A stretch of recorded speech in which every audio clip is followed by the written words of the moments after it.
everybody, Crafting Journey here, that journey chick on Instagram, and my Facebook group, Crafting Journey. It's getting bigger, it's growing, and you know why? Because Mickey Sunshine Creates and I are having a mystery diamond painting event. Now, a lot of people have gotten away from these kind of events because some of the larger companies are coming out with their own mystery diamond paintings.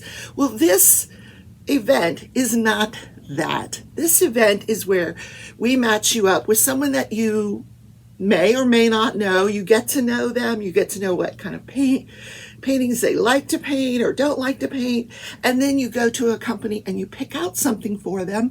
When they get it in the mail, they have a loved one cover it up, and I will show you guys how to do that. It's not hard. I'll show you loved ones how to do it. And then you proceed to paint it and you have no idea what it is. Now, when you order from these larger companies, what you're getting is a black and white painting, or you're getting something like Diamond Art Club. And cheers to Diamond Art Club for bringing out mystery diamond paintings, but they're all the same. So once a couple people start doing them, everybody knows what it is. So this way, nobody knows what you're painting except your partner. And I do collages during the event, and we have guests on and we make it fun. So consider joining in. Signups are in the Crafting Journey Facebook group. So I look forward to seeing you in the group. Coffee time. I'm late for work, by the way. Yep. Oh my goodness, boy. I got the garbage out just in time today. Woohoo! Because I'm in the shower this morning. I'm like, oh my God, it's garbage day. And they usually come very early. I'm like, oh. So I quickly got dressed, I go outside, and it's freezing. But I think this is the last cold day of the season. So I get the garbage out. 20 minutes later, there he is. Yay! Okay. But, it's Wichita. I think they drive around the neighborhood and they come back if you missed them the first time. These guys are really, really nice. I like this company. You're like, why are we talking about garbage, Rebecca? Let's talk about work. Gotta go to work, work, work. And it's Friday. Ready? Friday dance. Come on, girls. Up. 1, 2, Friday dance.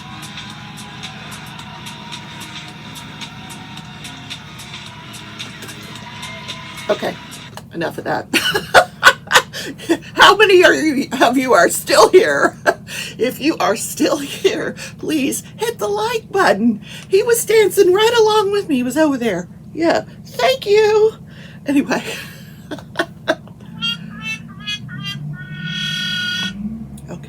Please consider subscribing. If you're already a subscriber, please consider becoming a member of the channel. There's a link down in the description that tells you all about it. Just click that link. You can donate as little as $1.99 a month, and your money goes to help support the content of the channel. Thank you. And don't forget to hit the notification bell so you don't miss a single episode of Crafting and Crime Daily, or when I go live with a verdict, because we are going to be on Verdict Watch in the movie Popcorn Theater case. Maybe not today, but someday. Yeah, we're going to talk about that in a little while. Yep. So today let's write it in our planner. Let's get our planner out. This feels like it's been a very long week, doesn't it?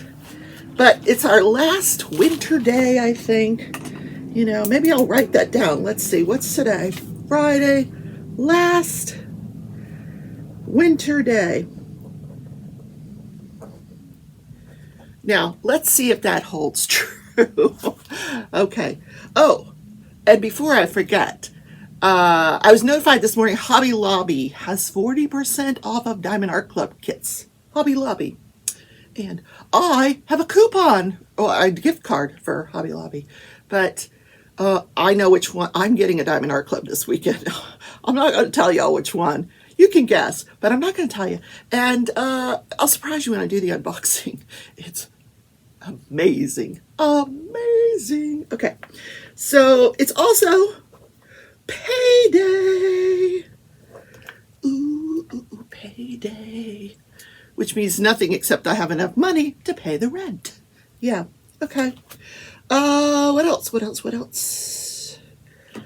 That's it. Okay, today is National Chocolate Covered Nuts Day. You know, and I write these in my planner so that each year when I do this, because I'm going to keep doing this, I've been doing it over a year now, that I don't forget what I did last year. But this is one of those that I'll just do this every year. Chocolate covered nuts, yes. National Day, I'm all over it. Okay, now what about this day in history? Guys, I could not find a good one. I'm sorry. It's just nothing that interested me. It's all war stuff. I think we're up to our eyeballs in war stuff. So right now, I think we've been saturated with the whole Russia-Ukraine thing. So we're just going to avoid the talk about war, shall we? That being said, I do have something I want to say. So yesterday, I get an email. Now, I thought this was so interesting and so poignant, on point. From the Universal Yum Company. You know, every month, Cheryl and I do a Universal Yum box from a different company. Now, because of the Ticket to Ride event, we haven't done our box this month. And for some reason, Cheryl didn't get her box yet.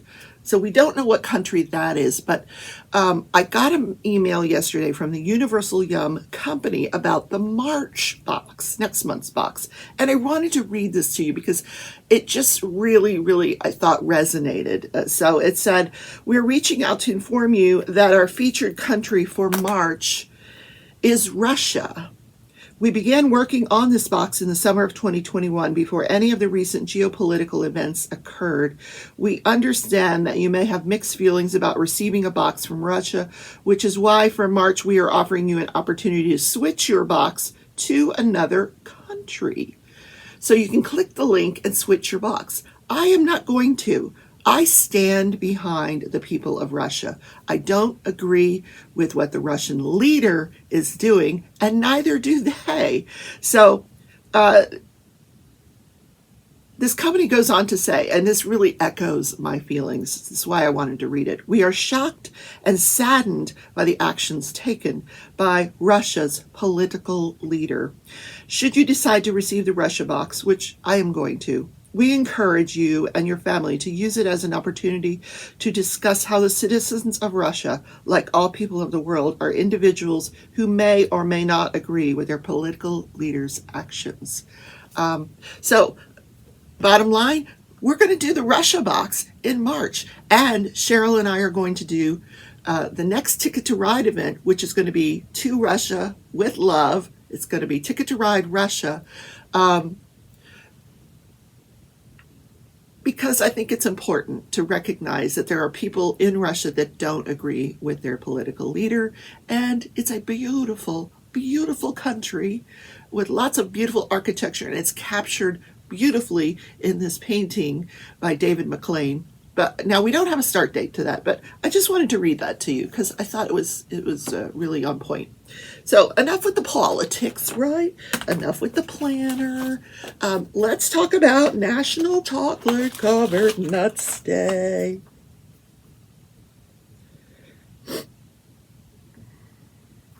So the possibilities are endless, like chocolate covered almonds, chocolate covered, you just cover them all, like bridge mix. Yes, bridge mix.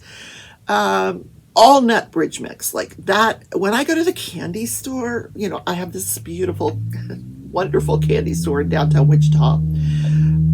So I go there and they have what they call a millennial mix, which is some chocolate covered nuts and then these like chocolate covered cherries and some fruit mixed in with it. Really very expensive. It's like $12 a pound. Price of may even have gone up, but I don't know. I think my favorite is chocolate covered almonds But it doesn't matter. Just give me anything chocolate covered. But I like dark chocolate. I don't want, like, M&M's is probably the most famous chocolate covered nut. M&M peanuts, right? But the first company to come out with a chocolate covered nut was Goobers. Remember Goobers and Raisinets? Same company. And now they have chocolate covered, dark chocolate covered Raisinets. Oh my God. Yeah, those are chocolate covered raisins. So, but and in this candy store, you can get an all dark chocolate, all nut bridge mix. Now, it's not cheap. It's not cheap, but it's delicious. So what is your favorite kind of nut? So yesterday I asked you about toast, and I wanted to read to you some of the responses, just in case you guys might get some ideas. I thought there was some fantastic comments you guys left about what kind of toast you like. Here's a good one. I like to toast to champagne. Okay, different kind of toast, honey. Different kind of toast. Butter and grape jelly. Okay. What else? What else? Butter, toast, just so you can, if you have a fried egg over easy, you can soak it up in the yolk. Delicious. I agree wholeheartedly with that one. Honey. This is the one I want to try. Honey on my toast. Yes, but I've given up to the bread for right now. Strawberry cream cheese. Ooh, yummy. Peanut butter. We talked about that. Apple butter. Oh my God. Have you guys ever tried apple butter? I grew up as an Army brat. We're all about, Army people, we're all about the apple butter. Military, because they sell it at the commissary. It's not so easy to find in like the regular grocery stores, but apple butter. Oh my gosh, here's a good one. Mash up a banana on your toast and sprinkle it with sugar. I think I would add a little cinnamon. That came from a subscriber in Australia. Mash up banana and sugar. Yum. Okay. And then somebody just puts the fried egg on the toast. There you go. And now you eat it and the yellow goes everywhere. Oh my goodness. Now I want some toast.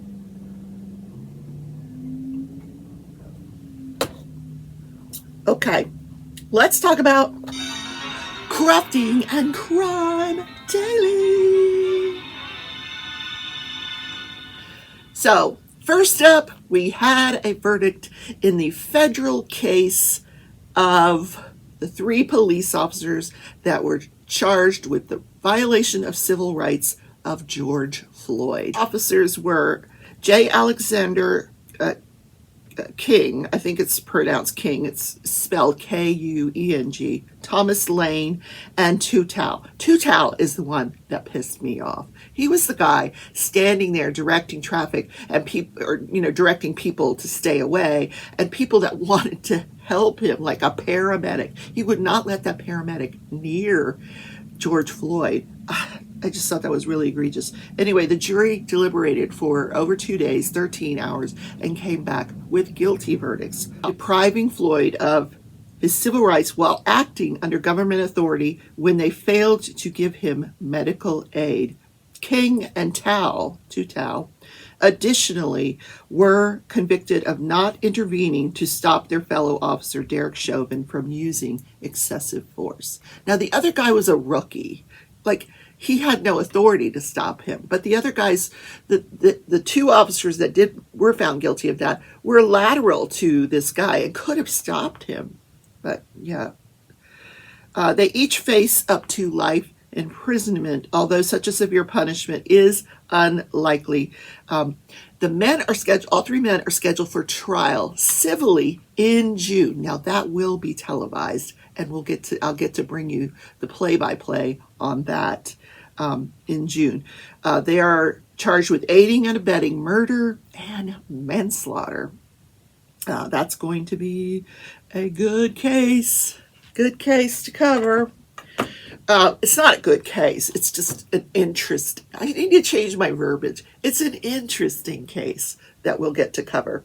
So right now I am covering the movie theater popcorn case. Let's just put this one to bed, shall we? That's what I've been saying for days. So yesterday, the defense put on their final witness. Curtis Reeves, the defendant, took the stand in his own defense.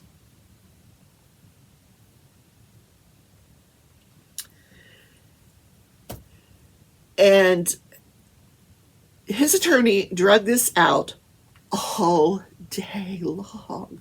All day long, people. All day long. So they start out with his history. Where did you grow up? The family, the la da da da da. Where'd you go to high school? And so we'll fast forward just a little bit. He was in the military for a little while. Then at 23 years of age, he joined the Tampa Bay Police Department, or the Tampa Police Department. I don't think they call it Tampa Bay. I used to live over there, so I always call it Tampa Bay. But Tampa Police Department, in October of 1966, I was only 6 years old. Do not do the math. No. I'm not as old as him.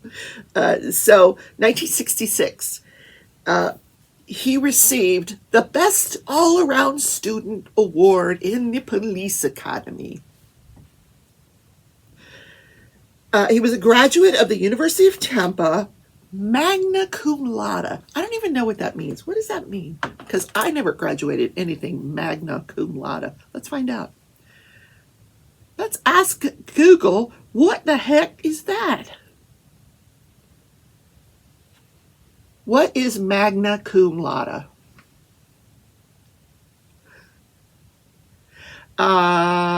Academic honorific used by educational institutions to signify that an academic degree was earned with notable distinction. Okay. So summa cum laude is the highest distinction, and cum laude is with distinction. So I guess magna cum laude is like somewhere in the middle. Okay, whatever. So magna cum laude. Okay, then and then the defense had them point out that he did all of this education while he was working full-time as a police officer. He had gotten married. His wife was having babies. They were raising their family. And he did all this very admirably and graduated magna cum laude. Okay. Then there was a movement across the country. They recognized that there were certain kind of crimes that required certain tactical responses. So they he actually went around the country to all these different schools that were offered by the NRA and the FBI, and he learned how to put together a SWAT team, how to train people, how to pick the people to be on the SWAT team, and how to start the SWAT team. So he started the SWAT team in Tampa. He was also a firearms instructor as part of the SWAT team. So after 27 years on the police force, in which he served in the homicide division, he was a detective, he was a leader, he retired and he became head of security for Busch Gardens. Now, I don't know if you guys know about Busch Gardens. Busch Gardens it's an amusement park. It's a pretty famous amusement park in Florida. You have Disney World, and then you have Universal Studios, and then people will usually pop on the road and head an hour west to Tampa and go to Busch Gardens. So I thought this was interesting, this next thing. He stated that he had, in his 27 years as an officer and 12 years as head of security at Busch Gardens, never fired his weapon. Never in the line of duty. Never fired his weapon. Never. Interesting.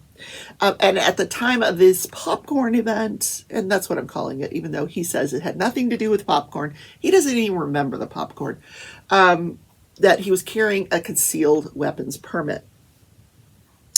So he began to describe this day. Now, let me tell you, by the time he starts to describe this day, we're at lunchtime.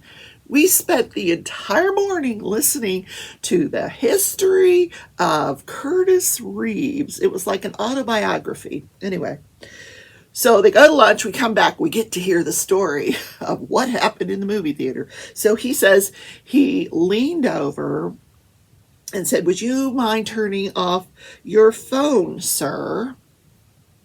How gentlemanly of him. Anyway, the response that he got was, "F off." Profanities. So I thought he made a very interesting statement. He said he didn't present a threat to me at this point. He was not threatening. He was using profanities, but he was not threatening in any way. But he felt like he should just go to the office manager, to the theater manager, and have him handle it. So he gets up and he goes to the manager. And the manager said, "Go ahead, go back into the theater. I'll take care of it." Curtis goes back into the theater. He gets his popcorn from his wife, who had been holding his popcorn. He sees the guy in front of him has the phone off, but he's also he's conversing loudly, and he doesn't know who he's conversing with. He just assumes it's his wife, about how, about the manager. He hears, him mention something about the theater manager and the phone. And so what we're led to believe is that the victim was conversing with his wife, knowing that Curtis Reeves had gone to the manager about his cell phone and had shut the phone off, but was not happy about it. So he leans over and he says, I'm sorry, if I'd known you were going to turn your phone off, I wouldn't have gone to the manager. And then the guy starts with the profanities again. So he said, and everything really, as I've said all along, happened very fast. He said he saw a flash between him and the screen. He saw a flash and felt an impact on the top of his glasses on this side. And he said he's got these wire rimmed glasses, so it made his glasses go askew, and he felt the impact like on the side of his eye. Then he said the situation became very volatile and active. He saw the defendant standing up, turning around, coming over the seat. He felt like the guy looked like a monster, and that his behavior was very, very explosive, both verbally and physically, and that he couldn't get out of his chair. He felt like he was trapped in his chair because the guy was coming toward him. Now, I think it's important to point out, this happened so quickly. Had he not pulled his gun, would this guy have attacked him? Was that where this was going? I don't know. He's standing up, he's turning around, his wife is holding him back, he's leaning and, working his way over the seat when Curtis pulls out his weapon and shoots him.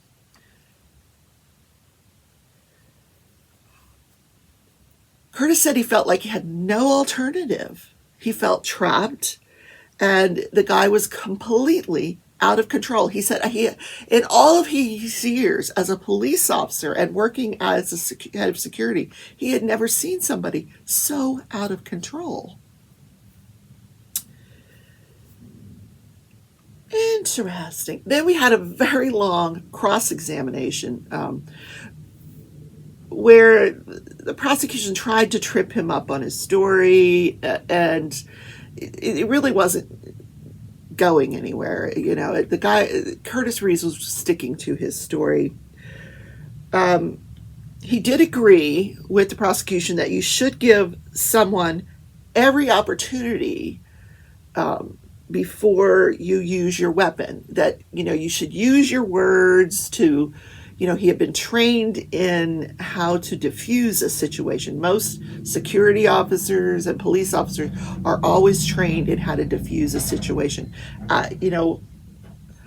I hearken back to my risk manager days. I was also head of security. I don't know how I got that job. I walked into the administrator's office one day and he says, "I'm making you the manager of security." I'm like, "Oh, thanks." So I made sure that all of my security officers had taken a class on how to diffuse a situation. Rather than escalate it, how to de-escalate a situation. And this Curtis Reeves was trained in how to de-escalate. And it is often the way you use your words. And he agreed that, yes, you should use your words. But he felt like in this situation, the guy was so out of control and it was happening so fast that words were not going to help in this situation. He also said you could point your gun at him, but if you point your gun at him and just threaten him, you run the risk of the guy taking the gun away from you. So if you're going to pull your weapon, you need to fire it. Good point. So that is where we left off with the Curtis Reeves case. So today is closing arguments. Yay! Yay! Oh, let's get the cheers. Yay!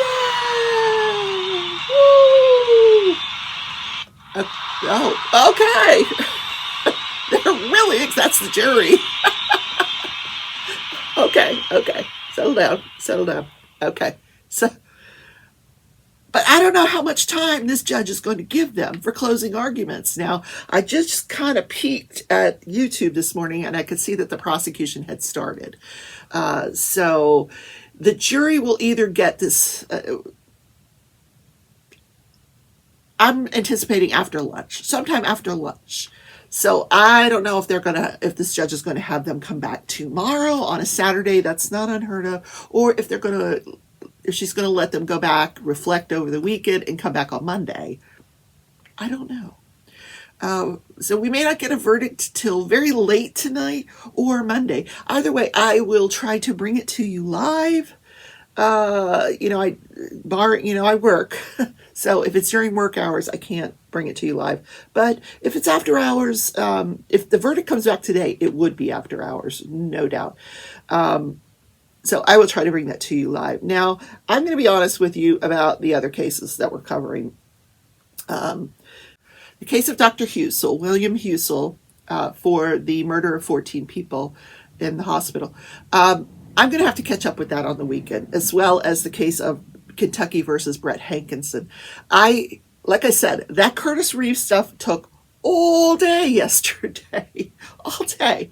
So I was sort of engrossed in that. And then last night we had a live in our Ticket to Ride event. So I did not get to these other two cases. I will catch up on the weekend.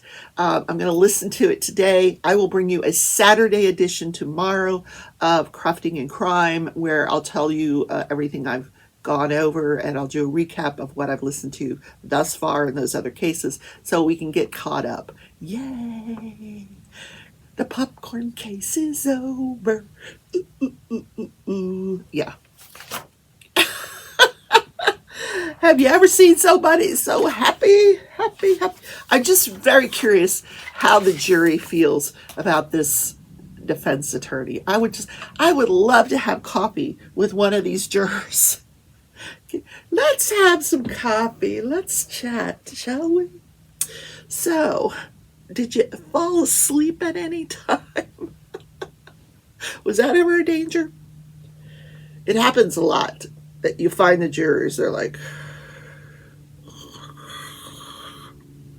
I've had it happen in my cases where we would stop and we would signal the judge and we'd point over to the jury box. And the judge would wake them up. And then we would just say, okay, we're going to make her the alternate. Or whoever it was, I've had chances to talk to jurors after trials. I had one trial that I finished, and I went out for a drink after the trial. And I go into this lounge, this bar, and there's the jury. The case was over. The jury was there. They had also gone out for a drink. And they're like, hey, come on over. And I'm like, oh my God. So the first thing they said to me, I sat down, and this one woman looked at me and she goes, Ann Taylor. I'm like, because that's what I wore when I litigated. Every trial I had the most luxurious Ann Taylor suits. I just loved Ann Taylor suits. And she was like, Ann Taylor. This is the things that juries are looking at. And then they mentioned, we didn't like your boss. I was second chair in this case. And they're like, we didn't like him. I'm like, okay, good to know. He was mean. Oh no. So they pay attention to these nuances, what you're wearing. There was one time where I had surgery on this hand and I had a cast on, and, I always use this stuff to my advantage. If I was arguing to a jury, I'd take my glasses, and I'd take them off and I'd make a point and, talk to them with the glasses, and then you put them back on. There's all these little tactics defense attorneys have or attorneys have during litigation. Anyway, I have gabbered on too much. I am late for work. It is, 8:39, but my boss is off today. She took the day off. I worked last night till after 5, so I'm not worried about it. I'm going to go to work and be magna cum laude at work. Magna cum laude, whatever. Anyway, guys, have a great Friday. Don't forget to watch my friend Mickey Sunshine Creates. She will be live at 7:30 Eastern time tonight. That's my bestie. Take a look at her show. She's really talented, and she's a total sweetheart. And then right after her is my other good friend, Jennifer Roberts, GP Addiction Adventures. You're going to love her if you've never checked out her channel. Funny, bubbly, she's a therapist in real, IRL in real life, and just a really, really pleasant person. So check her out as well, right after Mickey Sunshine Creates. So take care, everybody. I'll see you there. Bye.